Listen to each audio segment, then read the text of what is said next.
Manchester United Hour, your one-stop shop for all things Manchester United. I'm your host Imran. And I'm Ed. Yeah, emergency pod klaxon alert.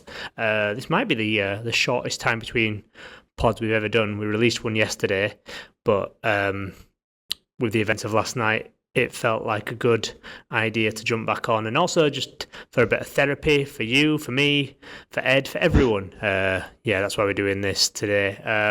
Ed, what we are a day later. How are you feeling about last night? I mean, if you'd have asked me if I care about us going out the League Cup, I'd have said no.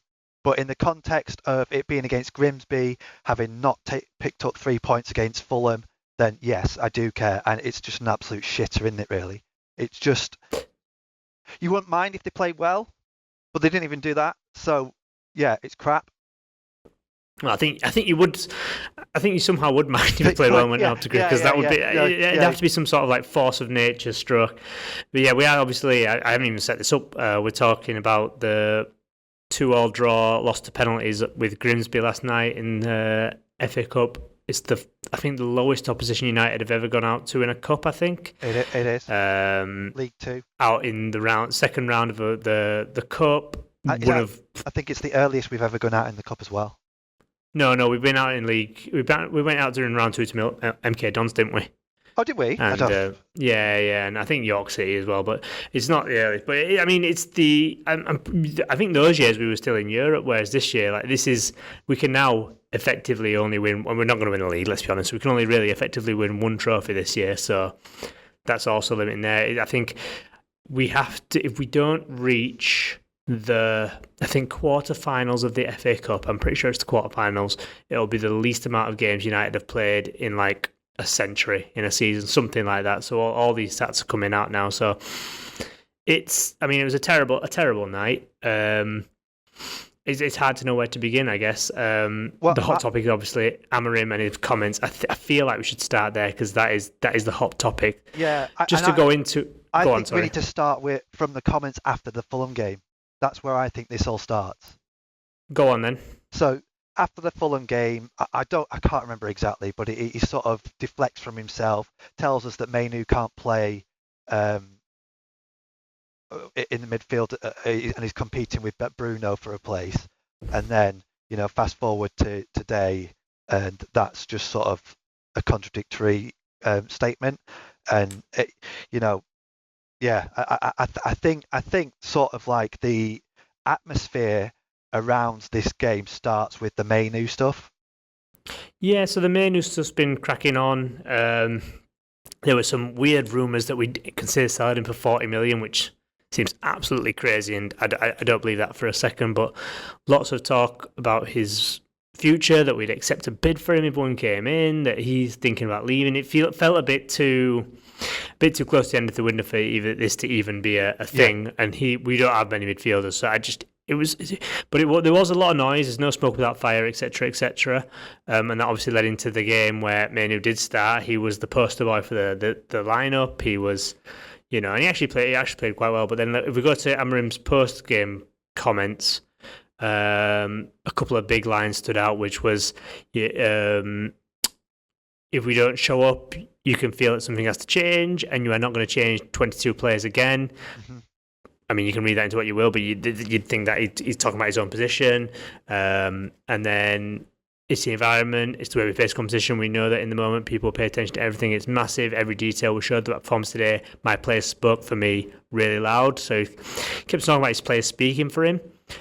And there were comments. I mean, you can read a lot into them. It did... loss of the dressing room potentially, players not playing for him, all these things came out. How did you read his comments at the end of the game? I don't know how. I mean, he's said it previously, he's an emotional guy, so emotions are clearly running high. If you were to ask me, he's done, and he thinks that the club players aren't playing for him, and he'll see the Burnley game out, and then go on his way, or let the board make a decision on whether he stays or goes. And that's sort of what I read into those comments. I don't know about you. Yeah, I I read it. I don't think he's lost the dressing room. No, I agree with I that. don't think the players dislike him in any way. I think the players actually quite like him quite a bit. He seems like a good guy. He seems like I said, he's an emotional guy, but he seems like a good guy and nice. I think the players like him. What I do think is that the players are not fully on board with his vision, with his tactics, with his approach. And when you're not fully on board, I mean, I don't think the players haven't tried. I think they have tried. I think they've tried to get it. I think we've tried it. I don't think they've down tools in games. I think they've tried to get it. But when you are not fully committed to an idea, when you're not fully committed to a vision that's not yours, you're not going to put. There's something. It's not going to be that 100%. It's going to be 95%. It's going to be It's not going to be the 100% because you don't fully. But you need to fully believe in something to really give it your all, and that's where I think he's at. And I think that's where he really. I feel like these players. Often we've accused this dressing room of turning on managers and downing tools and all this stuff before, and it's been warranted. I don't think that's happening here. I feel like they're trying to a point. There were some players yesterday who weren't trying, and we'll get into that. But I just think they don't believe in it, and when you don't believe in it, it's difficult. And I think that's where we are. Well, yeah, but then at the same time, I think it's hard to believe in the tactics that he's got. With the three at the back. Why are we going to Grimsby with a three at the back? Well, I think that's it. It's the idea of three at the back is you could play three defenders on a normal team has four defenders. In theory, you could play three at the back with two wingers as your wing backs, and then you've not got three. Yeah. But we don't. We started with there was five defenders on the pitch there. Dalot is a right back. Dorgu, I think actually, if you put him in a back four, he'd probably look a lot better than he would at wing back. I think these things do add up, and it's not, I think the players have given it a go, but I think within them they realise I'm not fully on board with this, and I think maybe that's starting to be voiced now. Maybe, yeah. It's and that kind of leaves you where are you with Amorim? So that's the big talking point is I think you've just said it. Can he come back from this? If he comes back from this, it will be some sort. I cannot recall ever seeing a manager at a top club go this low and have these comments and come back from it. From my football spot, I mean, someone can correct me. Tell us on Twitter, tell us on Red Cafe when a manager's come back from this, but I can't think of one. No, I mean, I can't either. And for me, I've been flip-flopping between having sympathy for him and not having sympathy for him at all, because he's been backed in the market. He's brought an entire new attack that was supposed to have fixed our issues with goals and scoring goals, but we've only scored one in open play against a League Two opposition. The other two have been an own goal and one off a corner by Maguire, again against the League Top 2 opposition. So, the Arsenal performance was good.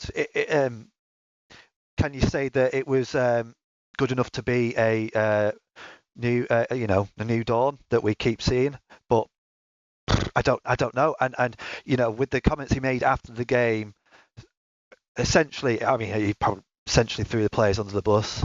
It's hard not to take. If I was a player, I would find it very difficult not to take it in that interpretation. So,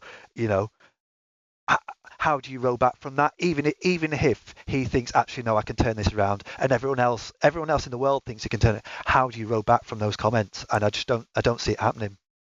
Yeah, I think it's a bit untenable now.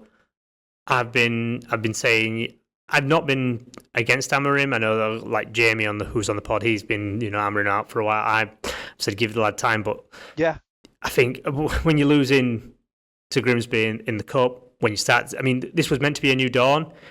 He was out on the pitch in May against Villa telling us, we've been through the storm and now it's the good times, and the good times have not arrived. No, I can't see them over the horizon.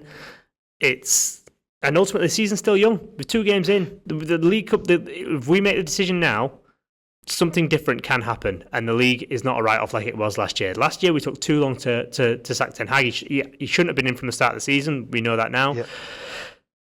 There is a decision to make right now, and it's a big one for Ineos. They've got to make the right decision. And unless something happens, again, I cannot see how it would happen. And in the history of football, it's never happened. But unless you can turn this around spectacularly, he's got to go. And whether that's by his own accord, whether we have to push him, I feel like it'll be on. I feel like he'll walk. I really do feel like he's walking after the Burnley game. I feel like he's got.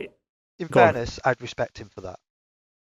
I mean, no one really knows what's going to happen in the Burnley game. I feel like he could come out. We could play 4-3, 4-2-3-1 or whatever, 4-3-3. We could absolutely smash Burnley 5-0, and he could come out and say, this is what they want to do. I can't do this. I'm out of here. Yeah. Similarly, we could do what we've been doing, get another third result. Is I can't do this. I'm out of here. The only thing that unless we play the system and wang them 5-0, which I don't think anyone sees happening. It seems untenable, and the international break is right around the corner. It feels like the time to do it, but I guess we'll wait and see. But so let's go back to the game, I guess. Starting lineup came out. What do you think? I mean, there was I've got a friend of mine who's saying he should have gone strong. He should have gone the strongest lineup, and I disagree with that. I think you got to put minutes in some of the legs. Manu should have played, and he did. The only one I disagreed with was Fredrickson. I don't think Fredrickson ready for League Two Grimsby away. But other than that, I feel like the lineup was fine, really. Well, it was pretty much what I put out on our Blue Sky account with minus one or two changes. I think I had Amas in instead of Dorgu, but. For the most part, it was very similar. So actually, I agreed with the back line. I thought that was okay. It's Grimsby away. The players ahead of them should be good enough to do what they need to do. And frankly, they shouldn't be getting into positions where they're putting Fredrickson and Heaven under pressure. It really, the gulf between the teams is that large that it should have been pretty much an exhibition for us, really. But yeah, in terms of I thought it was fine, and I think Cunha's been really close to a goal, so I think he needed to start.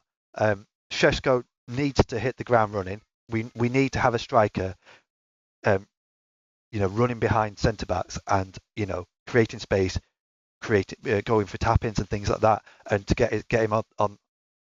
Get goals in his account early would help us for the rest of the season. So it seemed like a perfect opportunity for that. And so it was fine. I don't think we needed to be stronger than we were. Yeah, no, I think the lineup was fine. What was apparent early on from what I saw was the attitude was completely wrong. We did not come out with the right attitude at all to play League Two Grimsby. We looked like we were just going to turn up and kind of roll the ball around, and that's obviously not going to happen. And I thought the chief bad attitude was Ahmad. I thought Ahmad was absolutely terrible in this game, and his attitude was appalling. I feel like he felt like he was above the scenario. Is that because, But then he's playing at number 10. So sure, you'd think, this is my chance to show. If he's unhappy playing at wing back, which some people may say he is, then surely if he's back at number 10, he's like, this is my time to show, what a quality player I am there. But his attitude was terrible. Urigate, I mean, a disaster of a footballer is Urigate. I don't get it. No, we both gave him the benefit of the doubt going into the season, thinking, first season in Premier League, it's tough as a midfielder to come into the Premier League, and then perhaps he'll kick on now and be a bit better, retain the ball better, get around the pitch a bit better, things like that. And he's just not. There's barely a ball played forwards by him yesterday. And then I thought, same with Dorgu. I thought Dorgu again looked like he was not somewhere else. And then you're looking at Fredrickson and Haven, who, they're young lads. They're getting the leadership from other players on the pitch. And really, the only players who kind of turned up in that first half were Maguire and Manu. Yeah. Cunha was trying stuff, but again, I feel like he felt like this is going to be too easy for me, kind of thing, and it wasn't coming off for him. Yeah. So all wrong attitude, and then obviously, the person we have to talk about. I'm loath to talk about him. I'm fed up of talking about him, but we have to. Is Andre Onana, the bane of my existence. I was on record. I think I've said it on this pod. I've said it on the pod. I've said it in many places. That I said last season, if Onana is still our number one keeper, Amorim won't last until Christmas. Well, it turns out that Onana's not our number one keeper, and yet he's still managed to get Amorim booted out before Christmas. Even earlier, one game he's managed to do it. I mean, that is impressive. It is, and it's like he's such a known quantity now that you know he's going to make at the very least one massive error in a game, and so it's just obvious. Like the guy, I don't know if he believes his own hype or if he's just broken by the last however many years of being a Manchester United goalkeeper, but he is absolutely, without a doubt, the worst goalkeeper I've ever seen play for this club. He's the worst keeper. He's the worst regular keeper I think we've had in the Premier League who's played like the only thing might be recency bias, maybe Meslier because he was terrible, but like keepers usually get shifted on if they're terrible in the Premier League. Yeah. He has lasted for 2 years and he is awful. He has no fundamentals of goalkeeping. That's it. There's not one redeemable thing. The only thing he can do is control a football. That is it. Because his passing's rubbish. Yeah, exactly. And the thing is it's not just the mistakes. It's he doesn't know where his posts are most of the time. His dives are always, just straight lines. You've got to be able to bend your back and scoop the ball from behind you sometimes. It's just a way of being a proper keeper. Obviously, you always want to be diving forwards and being proactive with your dives, but it's just not possible. So the fact that he can't reach his posts and sort of scoop balls out, it's just so damning. And that they're game or point saving saves. And if you're not picking those small margins up, you're not going to win football games. It's as simple as that. And like you say, his touch fine, but his passing absolutely terrible. If it goes back to him, it's either going straight back to the opposition or out into touch, so back to the opposition again. And yeah, he should never play for this club again. No. I said that before. I've said it, and he still played, but he genuinely should never play for this club again. He should be out the door, or he should be told, you are our fourth choice keeper now. So either go find yourself a new club, or you're not doing anything, because he just can't go on. He's cost us too many times before. He loves getting us knocked out of cups. He's done it again. Because ultimately, I mean, as bad as we were, a different keeper in net, we'd probably win. We'd probably go through with a different keeper in net. Not in a good performance. I mean, we're still asking questions, but ultimately we're probably still in the cup. We are because the first save's just so easy to make. I think the first one is just as bad as this. I mean, you got a lot of stick for the second goal, obviously, but I think the first one's just as bad. All you have to do is stick a foot out of that, and you've saved it. Yeah, I mean, I don't think there's any sympathy involved in the second one either. No, the second one's, obviously an absolute calamity. But, I mean, the first one, obviously, also Amad and Urugate doing God knows what in the middle of the pitch, losing. I mean, the whole thing, again, it goes back to the attitude. The whole attitude was all over the place there, and absolutely terrible. At least we are buying a keeper. It is, and I think it's an indictment on Ineos that we didn't have one. Anyone with eyes could see we needed a goalkeeper before this season. The idea that we were going to go into this season with these two as our keepers is incredible, really. Incredible that a real serious football club would want to go into a season with these two keepers. And I say this, Bayindir is miles better than Onana, and he is shit. So, when that's your two options, it is, you're in the dire, really. Luckily, we are hopefully going to get a keeper in, this Layman's guy. He can't be any worse. But I mean, you have to be trying, don't you? Or someone needs to be checking whether Onana's betting, because seriously, it's. Well, I mean, we could talk about the penalties now. Yeah. Okay. I've never seen a keeper reach 5. He got his hands on 5 penalties and he saved one. And the one he did save, he dove past, and he was pretty fortunate that he managed to flick it onto the bar, not for any purpose. I think he just he shoved his hand out there and hoped, and it hit the bar. He could have easily just flicked it into the roof net like he did with other ones. But I've never known a keeper get 5 hands on penalties 5 times, and then it's not even like he nearly saves any of them. No, it's not like he just when his wrists are so weak. He just palmed them straight in. It's unbelievable. And then obviously there's a conspiracy theory that he put off Cunha for his penalty, which I mean, I think impressive to do. I saw him doing that, and I thought, well, it's a pressurized environment. Penalty takers have a set way of Bruno was crying about it against Fulham about how the referee put him off his stride by bumping into him before his penalty. So why the fuck's Onana going up to Cunha before keep in your lane, for crying out loud. Stick to not saving penalties, and instead of putting us off from, and so, but I mean, yeah, what? I just don't get it. I don't get it. Because he didn't, Yeah, did he do it? well, He didn't do it to any other kit player, did he? no, he didn't. It was the only time he decided to do it, and the one time we missed. I mean, that is when Onana. Everything Onana turns to shit, basically, and that's the theme of things. We'll take a quick break here, and when we come back, we'll keep talking about this game. Welcome back. While we're on the penalties, I know you've got thoughts on this. So Benjamin Šeško went 10th. There's been a lot of talk about this. I think this is a load of nonsense about nothing, but people have other strong views on this. So let's hear your strong view on this. Yeah, I just think you're a striker. You're paid to score goals. You should back yourself. You should be. I mean, I think. Did you say that there's an argument that it's not a good time for him to miss a penalty and ruin his United career, in his third game or whatever. And I do get that to an extent, but I think if you're going to do that, go sixth. I personally think strikers should be the ones taking your first penalties all the time, without a doubt. And then once the people that are definitely going to bang them in go, it's the people that are less likely, because the penalty shootout can be over by the fourth penalty if it goes wrong early. I mean, I just think there's nothing to it. I think Bruno, whoever, has probably just said, listen, if you miss a penalty here, it's going to be a meme. You're going to be a thing. You are our new shiny striker. It's going to be and it's just not worth it. So just take it, be the last possible penalty taker, and that's it. And we have a bunch of good penalty takers at the club. We do. Pretty much everyone there, like even Cunha, you'd expect him to score, really. I thought he was Wolves' pet regular. It turns out he wasn't Wolves' penalty taker for years. I think he's only taken 2 penalties for Wolves. But anyway, we've got a bunch of good penalties. Harry Maguire went 7th. Harry Maguire's an excellent penalty taker, and he went 7th. So, we've got a bunch, but I just think it's, Yeah. And when he did step up, he slotted it in he sent the keeper the wrong way. He did that thing where, he waited for the keeper to move. He did that very, very cool, comfortable penalty.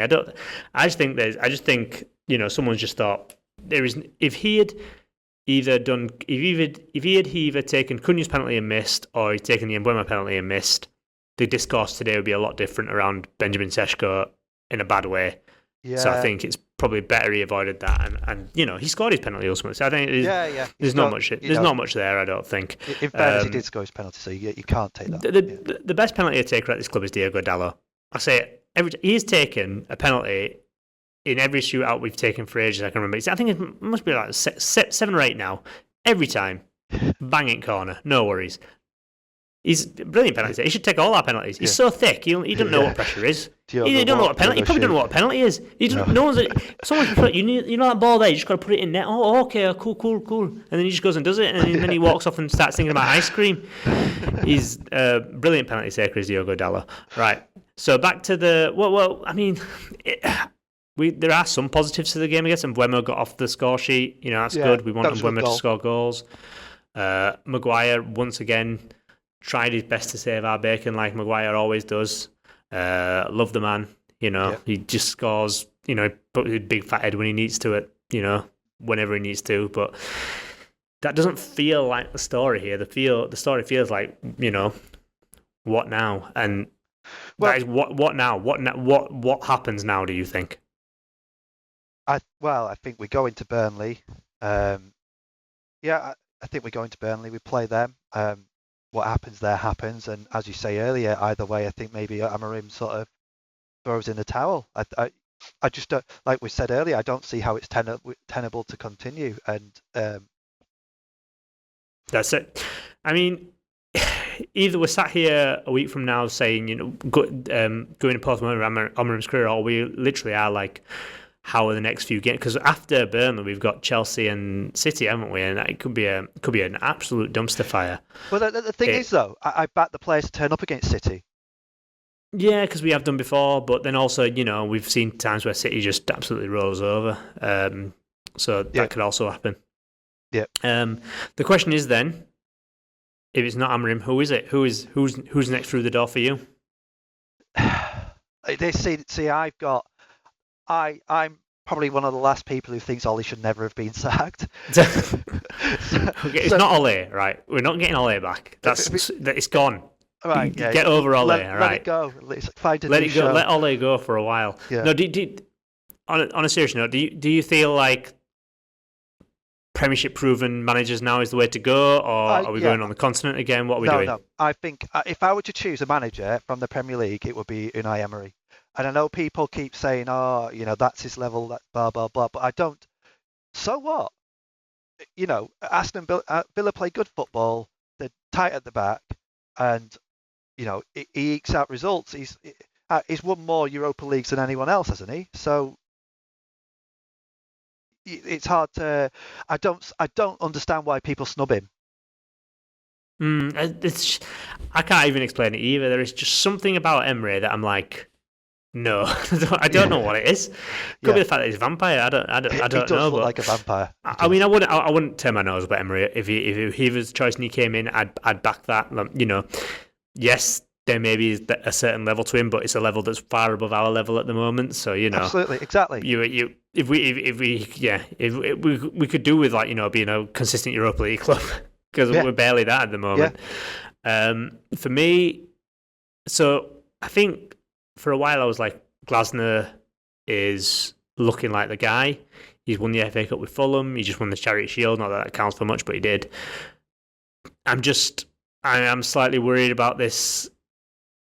He is also a three at the back kind of guy, and that's how Palace play. I think three at the back needs to die. That's it. So if Glasner came in, he has played different formations in the past. At Wolfsburg, he played with four at the back, but since then, I think it's been three at the back. So and the thing is, Palace can do it because Palace have actually good wing backs, and they've got some dogged midfielders. We don't have either of those. So if anyone comes into our club and wants to play that formation, it's going to die because we don't have the personnel in midfield to do it. You can hide it and mask it with three in the middle and kind of just get through a lot of work and hopefully, get your way through games that way. And hopefully, I think we will. I think this might spur us to buy a midfielder before the end of the window, but we'll see.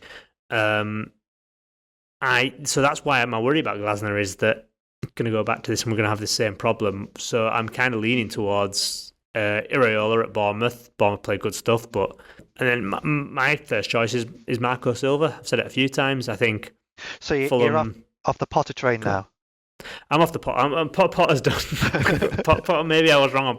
I think with Marcos, like Fulham, they finished 10th every year basically. 10th, 11th, 12th, 9th. They finished that every year under him. They finished there. They have no remarkable players.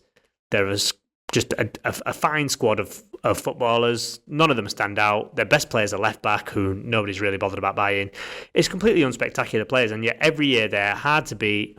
They give you a game. If you're playing Fulham, okay, this is not going to be. No one. I don't feel like anyone ever beats Fulham 4 or 5-0. Maybe they have at some point, but you don't feel like you ever see that. You barely see them lose 3-0. You know what I mean? It doesn't feel like that's something that happens.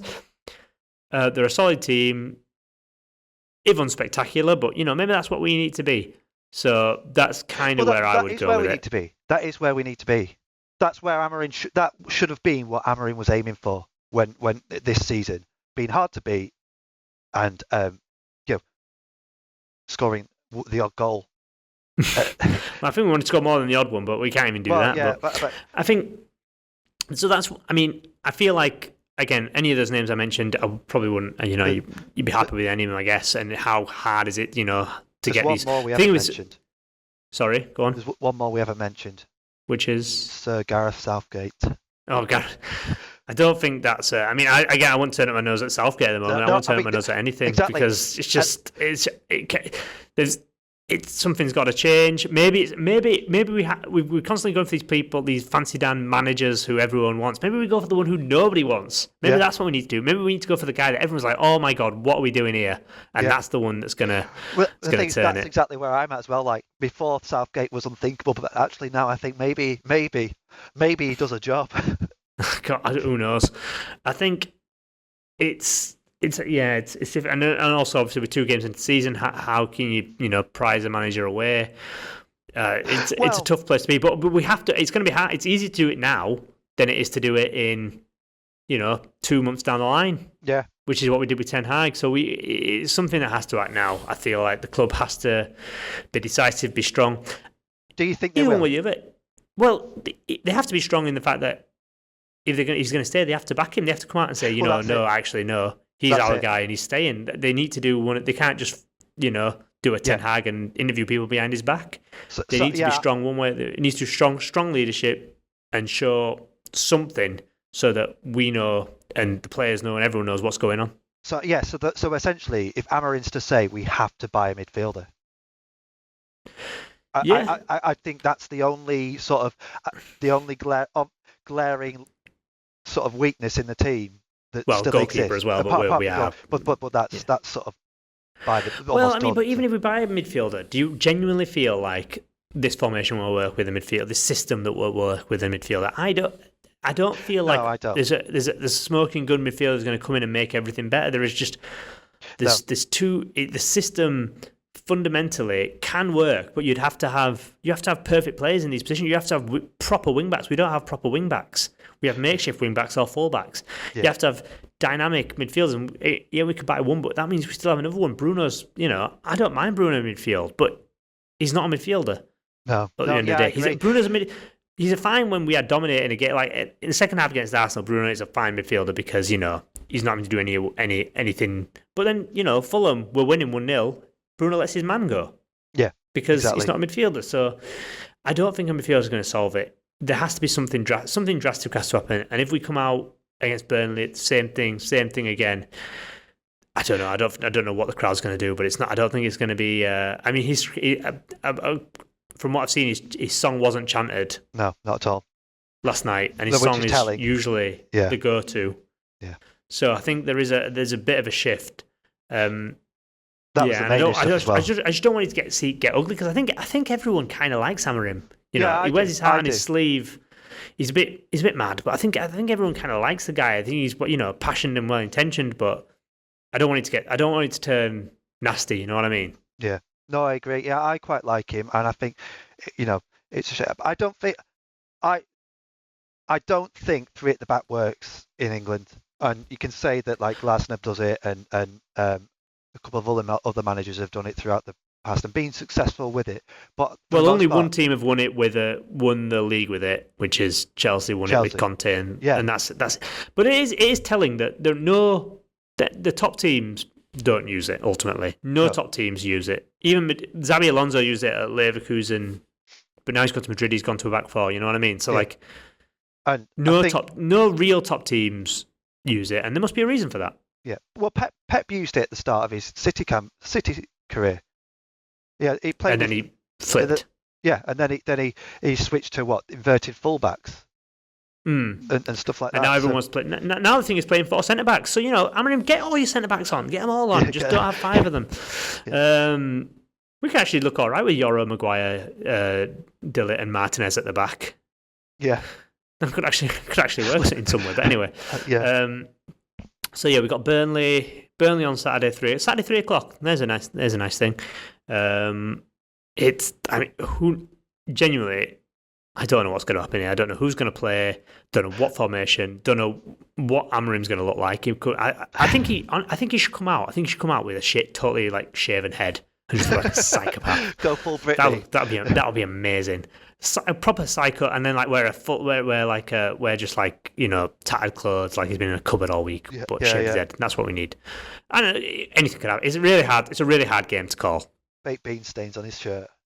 Yeah. Thing is, we usually put away the newly promoted teams. We did last season. We put them all away pretty much. Well, I would be disappointed if he changes his system because I think. But then, would you not be like?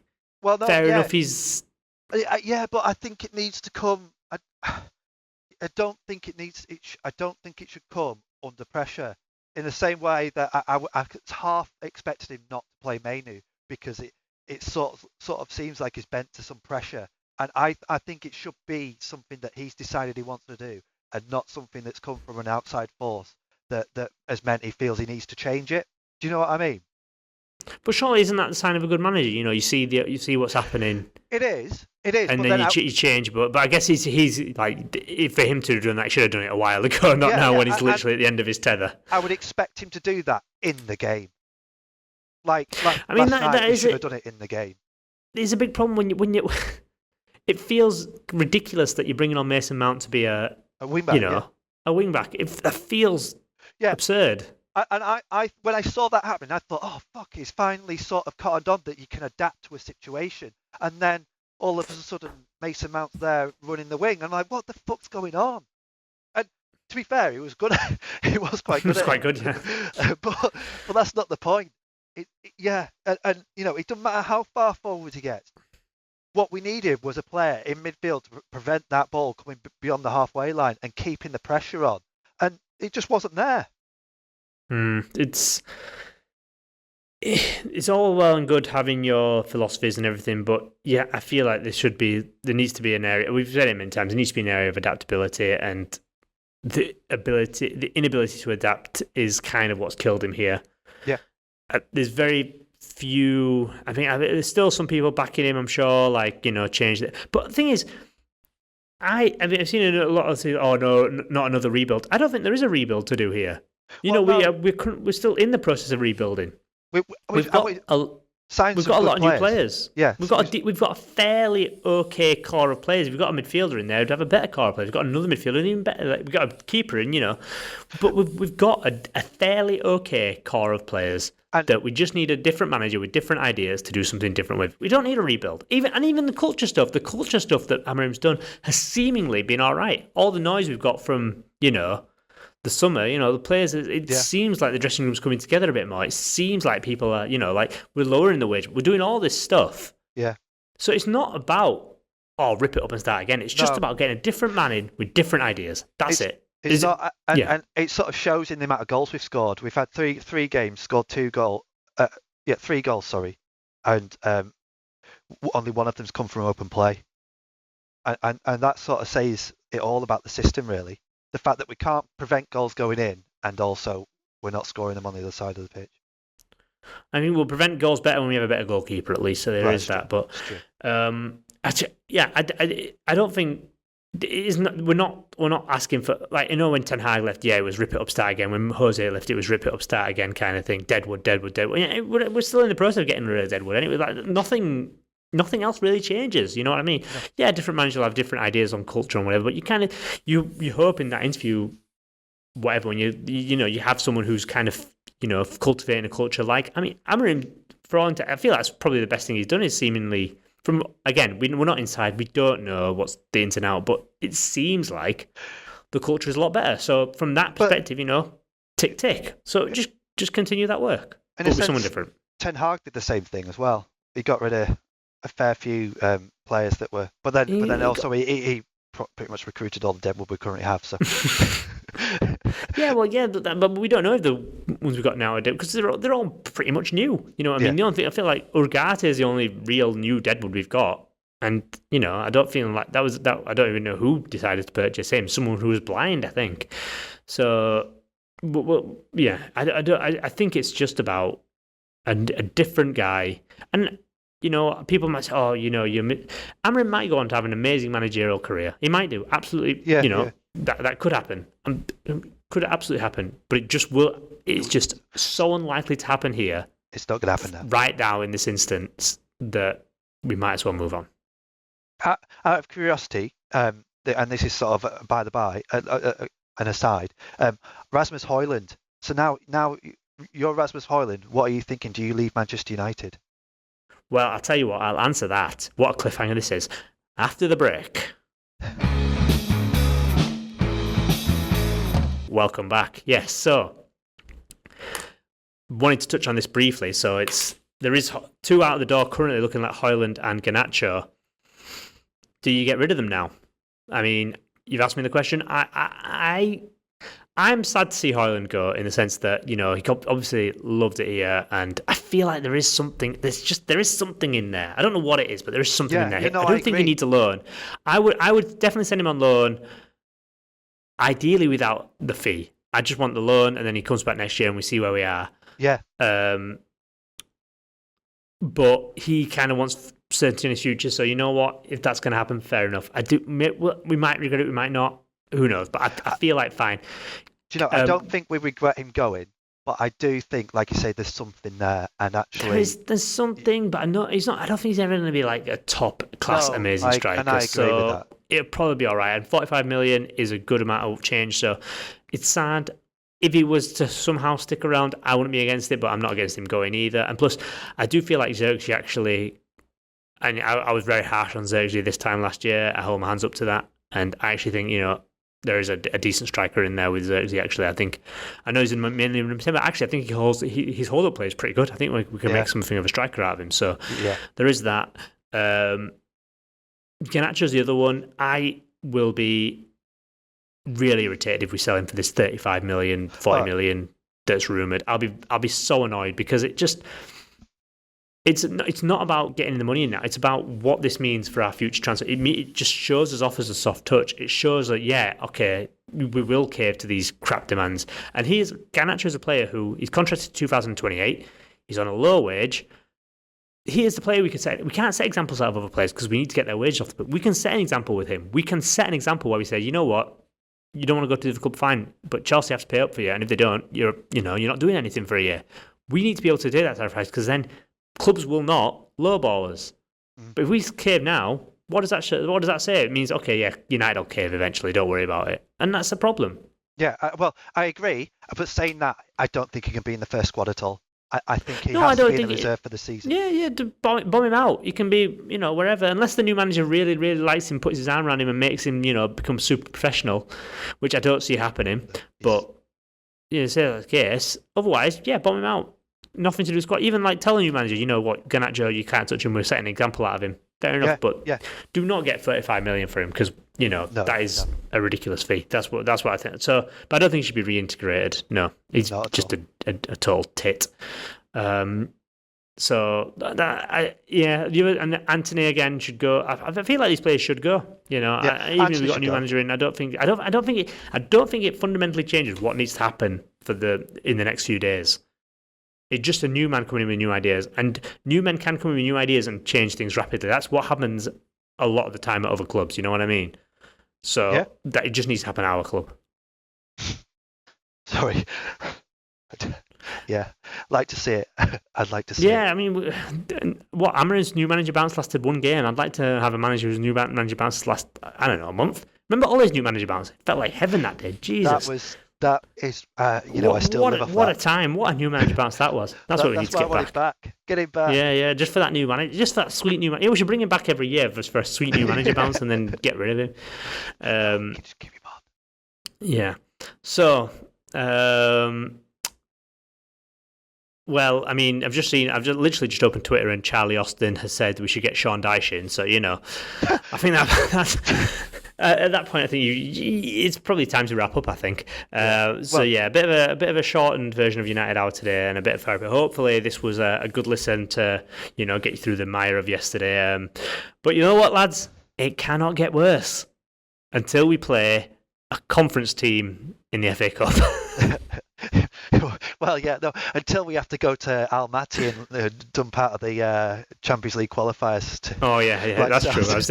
I was thinking we could have been Celtic this week, and we would have been Celtic this week. That's the thing. We absolutely would have been.